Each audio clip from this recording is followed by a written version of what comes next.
Hades, god of the underworld. Once a defensive juggernaut who could shrug off anything you threw against him. Grinding every game toward a late game no one could touch. Untouchable. Inevitable. Now, a shadow of that god.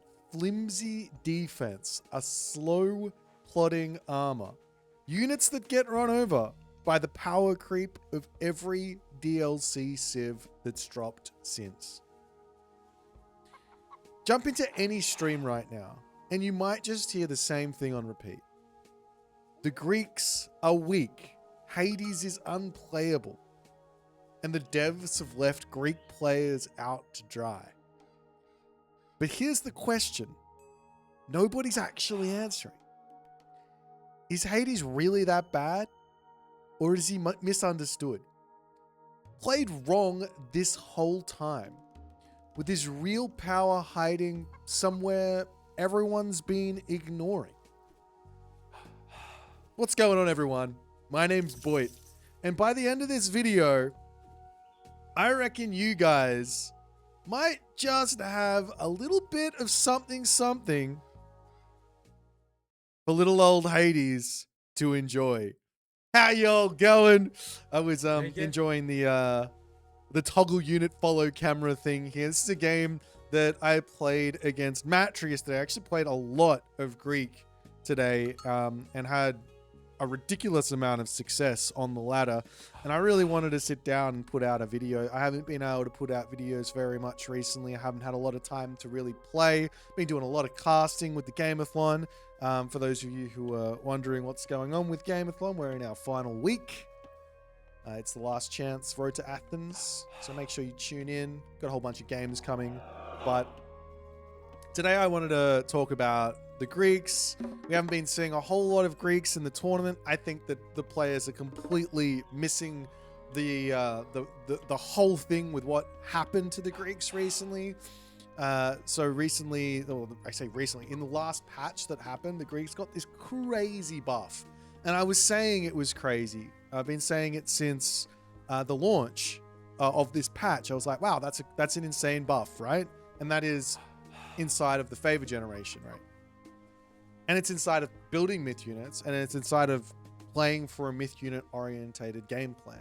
Now, of course, many different gods have got said myth unit game plan, but well, Hades is probably one of the best simply because he gets extra HP on his myth units. It's 4% in the Archaic Age, 8% in the Classical Age, 12% in the Heroic Age, and 16% in the Mythic Age. I find this relic over onto the side of the map. It's called Jade Hair, which now gives me effectively a very similar boost to my speed that Poseidon would have. So I'm basically playing Poseidon and Hades in this game, which is incredible. I get both gods, which yeah, absolutely fantastic. I choose Ares here for many different reasons. It's not just because of the Cyclops. It's also because of two incredibly powerful upgrades that come with Ares, which is Phobos' Spear of Panic and Deimos' Sword of Dread. I think that the Enyo's Bow of Horror is also very strong, but it's not a reason to go Ares. It's just not. It's like, oh, it's just a nicety that comes on into the end. A bit of a boost to the Toxotes. This is why a lot of people go, oh, why don't the pro players ever play Ares, Apollo, Artemis? And the main reason is that, well, I mean, the unit, the Toxote, while it's really good, you don't really need a boost for it. It's already good enough. And yeah, you'd rather boost some things that you actually desperately need instead of boosting a unit that's already kind of good. So yeah, the sort of Deimos and the Phobos' Spear of Panic both boost units that desperately need help inside of the Greek Pantheon, which is the Hoplite. I say desperately need help, but need something to really want to build them inside of the Hoplite and the Prodromus. Prodromus, not so much, but against Egyptian, but sometimes against other civs, it could be a really big help. But against Egyptian, it's a real big nicety. So in comes the the little raid, I'm going for a fast second talent center. We're on the map Alfheim against Ra. If I don't play for a second talent center here, it's probably going to be fairly average of a game for me. So we do that. I go for a bit of a cheeky move there, which is, I throw the spearman and micro it. This is something that the Cyclops can do. For those of you who don't realize, he does an insane amount of damage with his throw. So I just, whenever I pick up a unit with the Cyclops, I'm going to always try to micro it. That gives me the most value. If I can hit a couple units with that throw, then it's just increasing the value of this Cyclops, who's actually at 3.7 speed. There you go. Not slow. Pretty good. And I do have this hunt on the back side. I'm looking to wall this off and things like that. Over on this side, we have Matrius being as good as Matrius is. He is going to be harassing me with some spearmen. I remember I did scout into his base. I saw the barracks, so I knew this was all going to happen, but I actually went for a second Cyclops right away here to try and deal with these spearman raids, because I don't really have a fantastic unit to pick these off. And of course, Matrius is outplaying me here. He picks off a villager, but because I'm on 2 TCs and he's not, I don't mind losing a villager or 2 here. I just want to get through this and eat as much of these resources as I possibly can. And of course, Matrius comes back in. Unfortunately, my special isn't back up just yet. My Ajax to take out the priest. It can be very hard for Egyptians to really get anything done versus the early game Cyclops. So, I mean, they can bring in the priest and the Wadget and stuff. Once I see the Wadget in there, I go, okay, I'm going to run, get my Achilles out, and we'll come back a little bit later. It's not the end of the world to have some idle time. And if you see now he's on 2 TCs, you can see that by the 2 villages over here. I'm trying to stay away from his line of sight. We want to show you this off from my point of view. At this point, 2 villagers coming out for both of us, and I end up with a 4 villager advantage, 3 villager advantage, and I've got Vaults of Erebus, which is basically a 2 villager advantage as well. So I am definitely just in front after all of this. Matrius could have gone for the far second talent center and not built this many units and not tried to pressure me here.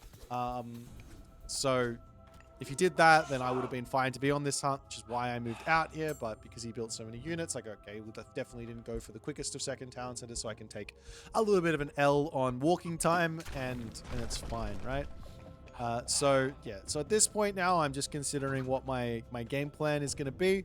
At this point, I also see this hunt here, berries, gold mine, and I say, well, this town center is incredibly valuable. And I have to imagine that he's gone for it, considering how many units he's had out for so long. And I say to myself, well, the worst thing you can possibly do versus Cyclops is build barracks units. Which is interesting, to say the very least. You can actually see now I've got 5 villages on favor. You can go up to 10, 20. There's no like limit to the amount of villages that you should put on a temple anymore. It used to be don't put more than 10, and that's in the late game. Now it's, do you want to put 50 on favor? That's fine. Do you want to put 20 on favor? That's also fine. You pick your poison. It depends on what you want. But there's not a bad amount of villages to put onto a temple. You actually see in this game that I go to some pretty ridiculous limits. And I do grab my Deimos of Sword of Dread here. I want to be able to have something to take out the spearman. I don't know exactly what Matrius is doing. In my back of my head, I'm actually expecting that he's going heroic age here. And I'm looking to make a move forward at about 10 minutes-ish with some good units in order to prevent him from getting up a Migdol stronghold. Now, if he's staying in the classical age, I'm also fine with that too, because then we can just keep on fighting. His priests are garbage in the classical age, and I should be more than happy to take these fights. And I don't care about losing a Cyclops. It's not that expensive. If I pick off all these priests for 1 Cyclops, then I've well and truly paid for it. If I pick off the Wadget for 1 Cyclops, I've well and truly paid for it. Now, the priests are relatively quick now. They're 1.1 speed faster than my Cyclops, but you can see they just die. It's not that good for him. And, okay, I'm onto this spot. Now, I'm looking for a little bit of cheese here. If you can get this cheese off, it's really good. Pick off the villagers and throw them directly at this. It's really, really strong. I dropped Pestilence down here. Unfortunately, he just had the one barracks. I would say that's a waste. I was just trying to slow down any sort of production that he has, and I don't really like that I did that. That was a mistake. But I get the vision in here, and I see everything. So in a sense, it is good for me. In that I get to see everything. It means that I know that there's nothing else in here, and I'm more than happy to just sit under this position and keep wailing away as I do drop another Cyclops, but I am chasing after the priest. Unfortunately, I don't manage to kill that priest. Probably should have, but I'll take out the Pharaoh there. And what I want here, if I can, I don't have the special, unfortunately. I see these villagers and I'm like, oh, can I please get the villagers here? Unfortunately, answer is no, and I have to pull back for the time being. But you can see now the villager differential that was at 4 is now at 11. So in a game where I think a lot of other Egyptian players will understand what I mean by this, but in a game where falling behind, or not even falling behind, in a game where you're basically racing against the clock to beat Hades, which is what Egyptians are generally doing. They are generally trying to be the one to put the pressure on in order to get villager kills and find a win like that in a race against the clock. If you're this far behind on villagers, that doesn't bode well for you. Now, he is obviously going through Sobek here, so I do have to be somewhat careful. But I see the opportunity to push in again. And if we take a quick look at what is actually in his base over here, you can see, I mean, it's just looking really, really, really risky for him. I'm up by over 1,000 military resources, and I can just continue to get idle time. So not only am I in front on villager count, but I'm also in front on everything else. At this moment, I've only got the 4 villagers on favor, and I'm going into this Enyo's Bow of Horror for the Toxotes. Like I said, it's not the most important of technologies, but it's still super worth it to pick it up if you're going to build the archers. I'm building them because I saw him building Axemen. Not that I need to have Toxotes to kill off his Axemen. I have the Cyclops, but having them in order to pick off some low HP units can be really nice. Anyways, my army is just simply way bigger than his. And I'm thinking to myself, if I deny this gold mine, it's going to be really tough for him. Am I on the wrong thing here? Okay, there we go. If I deny this gold mine, it's going to be really tough for him. But he's got gold on the bottom side. So I'm a little bit wavering as to what the correct decision should be here. And I think the correct decision is to get to the Heroic Age, which makes this unit, which is already really, really good. 680 HP is, without question, a tanky myth unit. And all the damage as well. If I get to the Heroic Age, then the Cyclops gets an extra 20% damage, 20% HP. So a unit that's already really good gets a boost of a crazy amount of damage output and survivability. And then we also can do the same thing when we go to the Mythic Age. So this is another change that happened in the recent-ish patch, in the latest patch, right? And this, without question, simply just hits Greek, and it's a gigantic buff for Greek. There's some other civs that are going to benefit from this, but Egyptian isn't one of them. Egyptian doesn't benefit from this because their classical age myth units aren't that good. Greek's got probably all 4 of the classical age myth units are really high quality units you could probably build in the late game. Centaur, I built them in the late game for success. Minotaur, they're good without question in the early game, and they're only going to get stronger throughout the game. And then, of course, the Cyclops are, without question, one of the best classical age myth units in the game, if not the best classical age myth unit in the game. If you go through all the other civs, Valkyrie is another one that's quite strong. The Norse, they don't really have Draugr as well, I guess. Troll, but they're not quite on the same tier as the Greek myth units. If you go into the Atlanteans, they're garbage, right? I mean, not garbage, they're quite strong, but they're not like a unit that's really going to benefit from the boostage of damage. Though, if you make enough Prometheans, of course, that's fine. If you make enough Automatons, of course, that's fine. But it's not like having a whole bunch of 680 HP up to 863 HP Elder Cyclops. Which, remember, the Egyptian player doesn't get a boost on his heroes. I mean, he does. He gets a slight boost on his heroes, but he doesn't get a boost on his heroes without going for Nephthys. So if he doesn't have Nephthys, then what's he going to do? Now, I get my Nemean Lion here, and the one thing that I want to execute, unfortunately, I didn't think about it in this game, and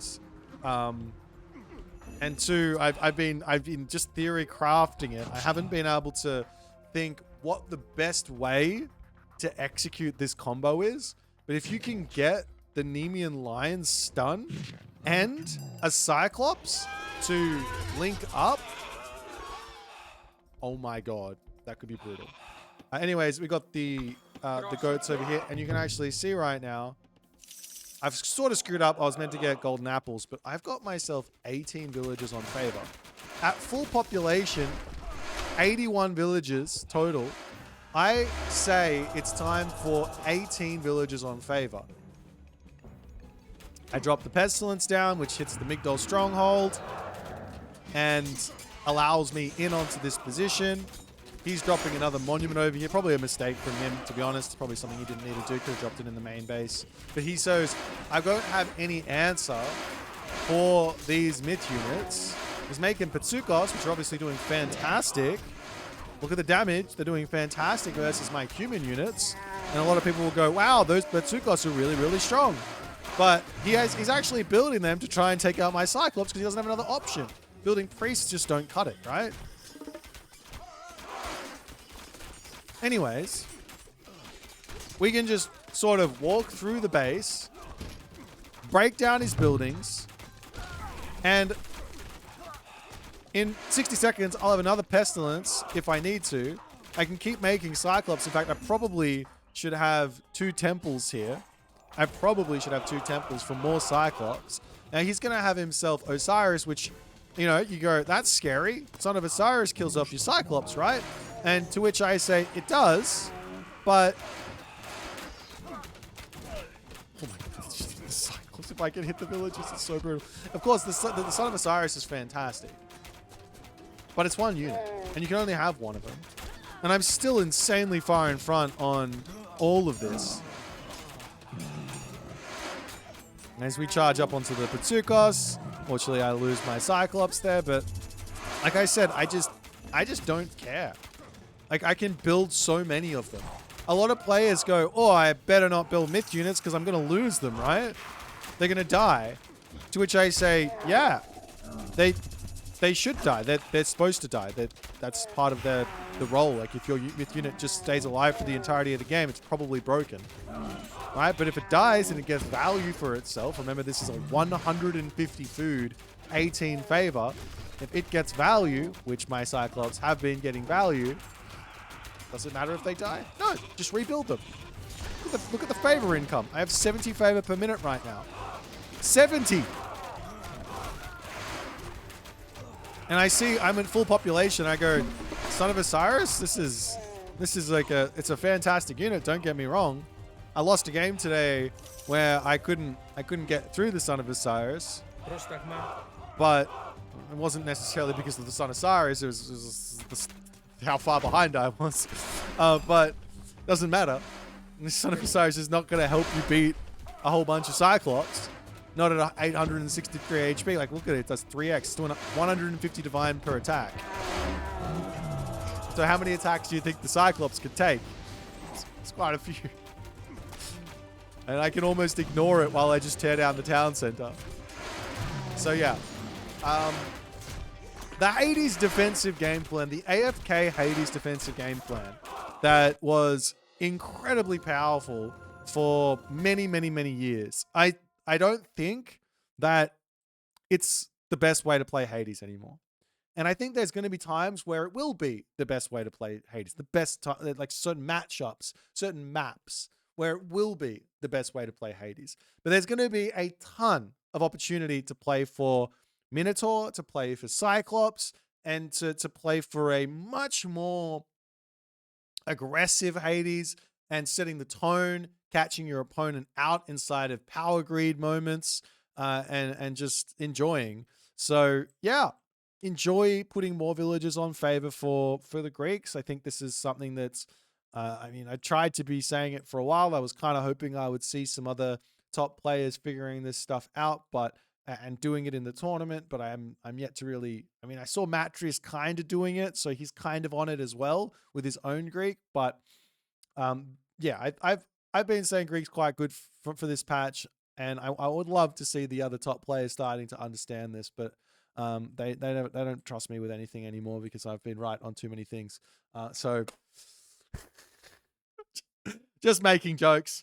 For everyone else, make sure you hit the subscribe button. Make sure you leave a comment below. If you're not already part of the Discord, make sure you join that because that's an easy way to know exactly when the games are happening for the tournaments, when you see any new events popping up, if you want to be around and checking out the Age of Mythology sort of community event things. I'm running a bunch of stuff, trying to. I appreciate you guys' support. Hope you guys enjoyed the game. Hope you're enjoying Age of Mythology. Hope you're enjoying all of the other games that's going on. Let me know if there's anything that you guys want to see next. There's a whole bunch of really powerful strategies that you guys could be trying. This is definitely one of them. Give it a go. Just be careful with it. There's definitely some counters inside of here. It doesn't work all the time, but that's how the game should be played. Got to scout. Got to know what your opponent's doing. Got to choose your plans accordingly. Got to have the knowledge of matchups and things like that. There's a lot of stuff. But then again, you can always just do the same strat every single game for 100 games and learn while you're improving your mechanics as to what works and what doesn't work, why it didn't work, and maybe making some small adaptations to allow it to work. Anyways, my name is Boit, and I will see you guys in the next game.